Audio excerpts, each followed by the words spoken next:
What's up, everyone? Welcome and welcome back to the channel. Edge of Fate is just around the corner, so I wanted to go over a few exotics that I think are going to be good coming into Edge of Fate and ones that you're going to want to focus on trying to get right as the DLC drops.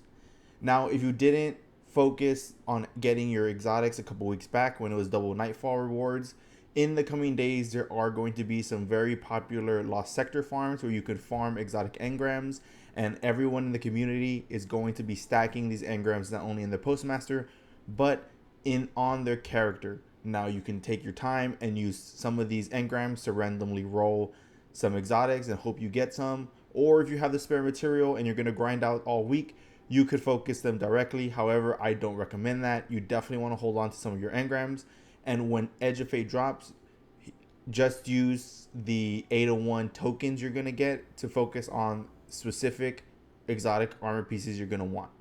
Obviously, if you got them before, it's going to be better. You'll have more access to stats that you're not going to be able to get in Edge of Fate. But this video is definitely going to be focused on post Edge of Fate exotics that you're going to want to go get once the DLC is here. So let's talk about that. So Bungie put out a featured exotics list that's coming with Edge of Fate, and here it is now. Now this list is going to be the list you want to follow when it comes to these exotics. Not only are these exotics going to be good in Edge of Fate, but they're also going to get benefits from damage resistance for the seasonal power. Now I'll highlight the ones I think you should be paying attention to, but besides these, let's get into some other exotics. So first, I want to start off with the Hunter. And there's a very obvious one that I think every Hunter right now is going to go get, and that is Celestial Nighthawk. It turns your Golden Gun into a one-shot super and does immense damage. Now, this is great for not only pure solar builds, but prismatic builds as well. And I use this exotic all the time. It's my boss damage exotic. I love this thing. You definitely want to go get one, and if you can possibly get one now before Edge of Fate that rolls with mobility intellect, as that is a role that you're not going to be able to get in Edge of Fate. Is it needed? No. In Edge of Fate, you can definitely get one that has a high intellect roll. That way you can boost your super damage. However, if you can get that mobility intellect roll, I think it will pair really well when you get into Edge of Fate with Still Hunt, since mobility is going to be boosting weapon damage and Still Hunt is doing weapon damage.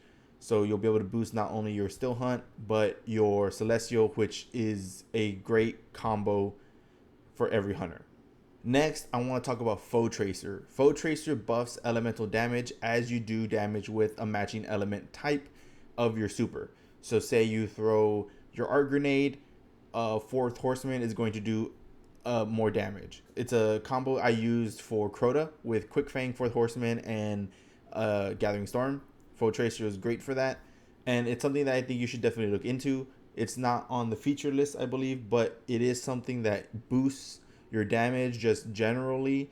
If you're going to be using machine guns or fusion rifles, whatever it may be, just in your day-to-day gameplay, it can be good, and I do recommend looking into it. Next is Liar's Handshake. Now, Liar's Handshake is the best melee hunter exotic there is, if not the only one. It boosts your combination blow with a counterattack, and your melee does a lot of damage when you get hit or when you use your powered melee. This is very popular. You just roll around, punch things with 1-2 punch shotgun, and you destroy everything. It got a little bit of a nerf, but with the melee changes that are coming in Edge of Fate, I think melee hunter is coming back. Now, there's a kind of like an asterisk here. If you can get a Spirit of the Liar, Spirit of the Caliban cloak, definitely go use that. Because on Prismatic, you get access not only to your grapple nade, but also you get access to combination blow.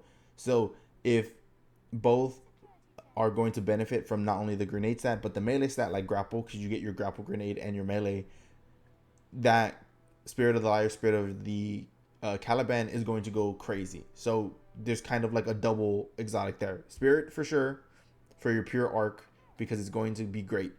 And then if you're going to run Prismatic, get Spirit of the Liar, Spirit of the Caliban, because you're going to be able to get those ignitions and those extra melee damage. And I think it's going to be really, really good. Okay, last exotic I want to talk about is something that I think is kind of, it may be a little copium pick. It may be crazy. We're gonna have to see. Is Frosties. Now Frosties buffs not only your grenade energy but your melee energy when you are sprinting. Let me double check that. Not only that, but dodging also increases your sprint speed. Now, with the changes coming in Edge of Fate, when it comes to grenade and melee energy and how they stack with your stats, and everything's gonna benefit. Like demo is gonna benefit from your stats, strategist is gonna benefit from your stats, stuff like that. I think Frosties is going to be interesting. It all it says is increase grenade, melee, and dodge regeneration while sprinting, and then dodging increases your sprint speed. I don't know exactly how much of a increase this is, but if it's going to benefit like everything else from your stats, I think these could just boost your stats even more. Some you can run something like a strategist demo weapon and Frosties, and you can just always have your grenade, melee, and your dodge up. If you want to run that kind of build, you just want to run hard abilities, Frosties is going to be your exotic. Keep an eye out on it. I will probably look into it myself. Just a sleeper pick, I think maybe people aren't going to be thinking about, but who knows? It may suck. It may be great. Let's move on to the Titan, see what exotics are going to be good on them. Okay, hold on. I forgot to mention this in the video, so I'm mentioning it now. Cut the video in half. I do stream on Twitch. Check out the description. I've been streaming on Twitch pretty regularly, and we're gonna be streaming a lot come Edge of Fate. So if you have no one to play with, or you want to come play with me in my chat, whatever, come follow, come join up. We run all kinds of shit, dungeons, raids, if we can find a team, regular missions. We just be playing the game. So go ahead and drop a follow over there. It's in the description, and I will catch you in the next one. Okay, starting with the Titan now. The exotic that everybody is going to go for, and you should too, is Synthoceps. Synthoceps is great. Like I said, melee is going to be buffed in Edge of Fate, so Bonk Titan's going to come back. Consecration's getting a little bit of a nerf, but I think it's going to be really good on a pure solar. So there's that. Just Synthoceps is always going to be a great exotic to get for your Titan builds, because Titans love to punch things. They love to be in melee range, get you a 1-2 punch shotgun, get you your bonk hammer, Synthoceps, and just go ham. That's pretty much it. If you're not going to use the new Thor hammer pullback exotic in Edge of Fate, I definitely Synthoceps is a big option. The second exotic I think everybody already knows to go get is Curious. Curious buffs your super damage for your T Crash. And right now, if you could get, again, a high intellect roll, definitely go get one. T Crash is awesome with Curious when it comes to any kind of boss damage. You just chunk things, on top of Bolt Charge being really good. And I think Bolt Charge is going to stay pretty good coming into Edge of Fate. It's going to be a little bit harder to get your stacks, but if you have a Rolling Storm anything, you're going to be fine. So Curious, Synthoceps, definitely when you get into Edge of Fate, go and grab those exotics, because those are going to be your staples. Now, another staple I think you should definitely go get is Pyrogale. Now, I don't have a good Pyrogale because I just started playing Titan like really hard, but it turns your big hammer super into a single shot hammer that does vortex fire things. It's really good on damage. I've seen it really chunk enemies before. And not only that, but I think it also buffs your consecration. I think when you do your consecration slams, it also does those vortex flame tornadoes. So it's just a very good exotic to use for pure Solar Titan. I mean, I think Solar Titan's going to come back. I think it's going to be dominant again. I think Titan's going to be really busted coming in Edge of Fate. And I think those three exotics are really going to shine with all the melee buffs that are coming. Okay, last I want to talk about the Crest of Alpha Lupi. Now, as we says right now, it generates an additional orb from supers and generates a healing pulse when you put your barricade down. Now, in Edge of Fate, it's going to say Sustained damage behind a barricade will trigger a smaller healing pulse, and healing allies will grant barricade energy. I think Alpha Lupi is going to be a great Titan support exotic, something that I think Titans don't really have. I think with this particular exotic, you could just be stasis healing guy. Um, not stasis. What is it? Strand healing with the war aspect. I just played. I don't play Titan. What is the strand aspect? Banner of War, where you have the circle around you and you're just running and melee stuff and you're healing your allies. You put your barricade down, heal everybody, get your barricade energy again from healing people, and I think it's just going to synergize well with that kind of play style. I think if you don't want to do damage, you want to play support. You know, you don't have a warlock, and you don't have a way to heal yourself or to keep your teammates alive. I think Crest is going to be really fun to use. We definitely got to try it out. It completely depends on how strong the healing is and how much energy you get back for your barricade when you heal other players. Again, I don't know if Banner of War healing counts as healing or if it has to be Crest of Alpha Lupi healing.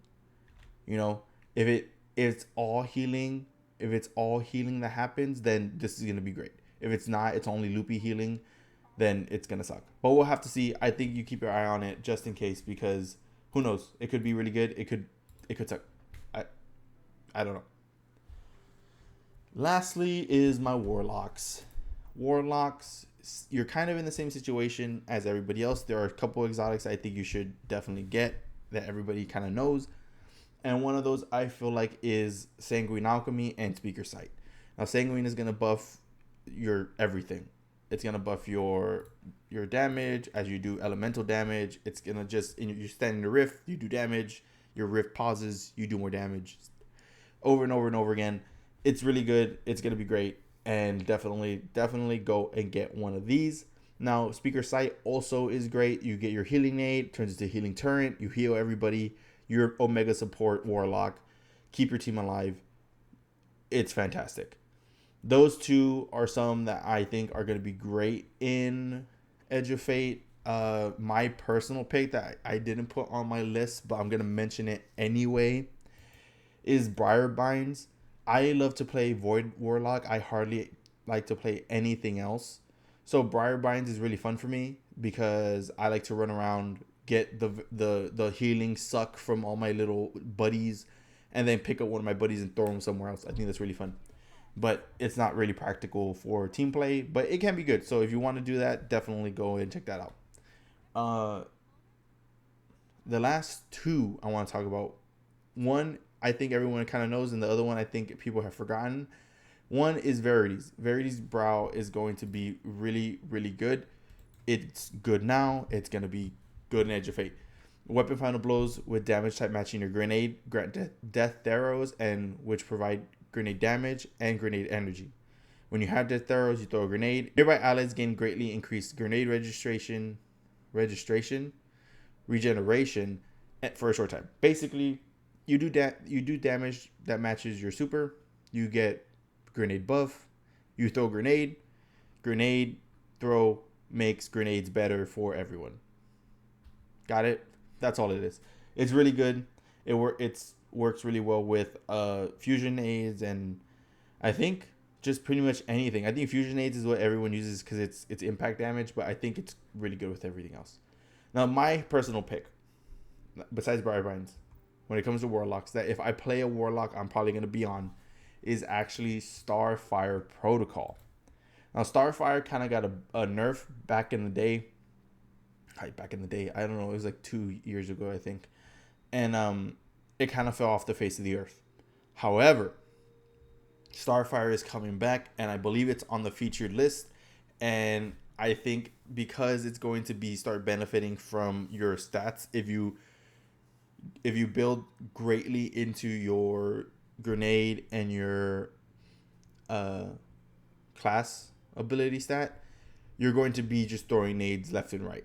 It says fusion grenades have additional charge, so you get 2. Recharge from empowered weapon damage and empowered weapon final blows, granting more energy. Defeating targets with fusion grenades grant rift energy. That is how it is now. And right now, it's really, really good. But in Edge of Fate, it says activates on radiant damage. The fusion grenade energy gained from dealing damage has been increased from 2.5 to 5%, and fusion grenade energy gained from final blows has been reduced from 20 to 15. So you're going to get less from your fusion grenade kills, but you're going to get more from dealing damage. So you're going to get less for fusion grenade kills, but you're going to get more for dealing radiant damage. And warlocks, you are going to be radiant damn near constantly. So not only are you going to benefit from not only are you going to benefit from being radiant and doing that damage, but you're also going to be benefiting from your grenade stat, your class ability stat, and your empowered kills, and plus anything else that is going to keep you radiant. You know, you have all these solar abilities that are going to be able to keep you radiant, and you're just going to be throwing fusion grenades left and right. I think this is going to be really, really, really good. We're gonna have to test it come Edge of Fate, but definitely keep an eye out because I think it's gonna be fucking broken. But that's it. That's all the exotics I think you should definitely focus on once you get into Edge of Fate. Now, don't rush these exotics. Unless you're going to be doing Worlds first, then definitely go and get, I'd say, focus 1 or 2 exotics. Try to get the best roll, something that's accessible for your build, and then focus on the next exotic and get something for that build, and then you could go between the two. But let me know if there's any exotics you're going to be chasing once Edge of Fate drops. Are you doing exotic farms right now? Let me know in the comments. I hope you enjoyed, and I'll catch you in the next one.